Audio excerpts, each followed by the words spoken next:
Future booth at Electronica 2022. I'm joined here by Sri from NXP. Now, it has been a while since any of us have been to Electronica. It's been 4 years. Right. So what would you say is the main innovation that you at NXP are bringing to the show? Sure, definitely. Yeah, nice to meet you, Lorna. Thanks for having me here. It's so wonderful to be here, right? Like after a long time, meeting people, talking face to face rather than. It's cool, isn't it? It's really nice. Yeah. Rather than hiding behind the screen, right? But it's amazing. I just came here last night. Since this morning, my energy level has been so high, meeting people and all. But for NXP, we have two major products that we are launching next year. So from the edge processing business unit. Yeah. So one of them is i.MX 93. So it's our first product in the i.MX 9 series, which is our next generation application processor. And then we also are launching a MCX, which is it's a MCU product basically. So these two, we are very excited for these two products because we are packing a lot of performance. We are addressing a lot of future power concerns that we have seen, and also able to gauge customers where they want to be in the next 5-10 years. It's very exciting, right? We are predicting the future, right? We have tried to do our best with these products, and we are very excited for those. So we've got the i.MX 93 here. So as we see there, it says the beta program starts October. Right. So, last month. Right. So we've got this demo here. So it keeps turning my hands blue, although I'm not cold. So can you tell me what we are demonstrating here, or what NXP is demonstrating here? Definitely. So this is our evaluation kit. So basically it has the i.MX 93 SoC, the sample on it, and it also has the other parts that go around it with other peripherals and everything. So the one that you see right now, it's a demo on the machine learning. Right. So it basically identifies your hand. So if you put your hand, it identifies correctly all the points that go in your hand, right? Okay. But it's flashing between the two of us. It can detect a hand. So basically, keep moving around. You gotta detect only the hand. So that's basically the model that it's running. Since it's at a dedicated NPU, which is a neural processing unit, it has much higher performance of running machine learning algorithms on it compared to if you run it on a general Cortex ARM core, very general MPU.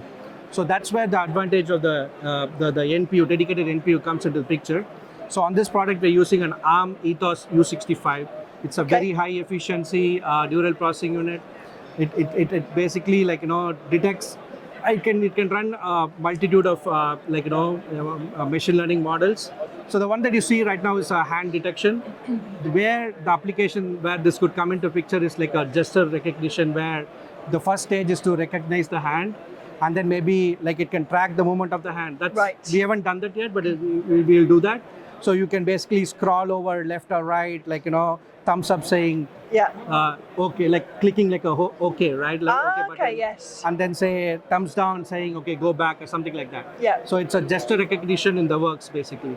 And I think in this post-COVID era that we don't want to touch as much stuff as we did in the past. Exactly. So if we can have things recognizing our gestures and seeing what we're doing, that will be really helpful to a more safer or a cleaner world. Definitely. Yeah. That's a very, very good, exactly. So this is the place where this is going to be useful is HMI kind of an application, right? Human machine interface, right? Yep. So basically, either you can use your voice or say even without the voice, just use your hand to do whatever you want to do on the screen, right? Yeah. So it keeps things quiet as well. Yeah, exactly. Exactly. So sustainability and looking at the future and a greener future, that's pretty much everywhere around the show that I've seen. And in fact, the future stand, we're saying we're helping to empower a greener future. Definitely. So how would you say NXP is helping to empower a greener future? Sure, definitely. So power is definitely one of the critical constraints that we put on every product, right? So it doesn't matter what segment, what business unit, right? Power, NXP looks at power very, very, very closely, right? Well, power's in everything, isn't it, right? Exactly. Power, a low power in a product could be 1 watt compared to a different segment. The same low power could be less than a milliwatt. So power basically based on the use case and the processes that you use, it scales. Yep. But then we want to be at the minimum, as minimal as possible. That's where basically we come into, right? Save as much as power. So to save power, there are multiple ways you can do it, right? From starting from say software level, which is the highest, and then go to the architecture level, then to say circuit level, all the way bottom to the transistor level.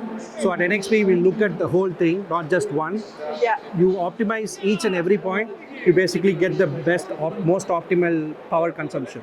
So for example, on the i.MX 93, from the architecture level, we have an architecture called Energy Flex architecture, wherein we divide the SoC into multiple domains, and each domain is basically like it's used to perform a specific task or application. So for example, the A55, the Cortex A55 that we have on the chip is part of an application domain because that's the process that we use to run the application, right? And similarly, the M33 that we have is part of the low power domain because that's basically the process that we'll be using when you go to a low power application, right? And then all the different other processing units like a NPU, if we had a GPU, like whatever, right? It's part of a specific flex domain. So what happens is, like, you know, for each of this domain, the supply voltage and the clocks are individually controllable.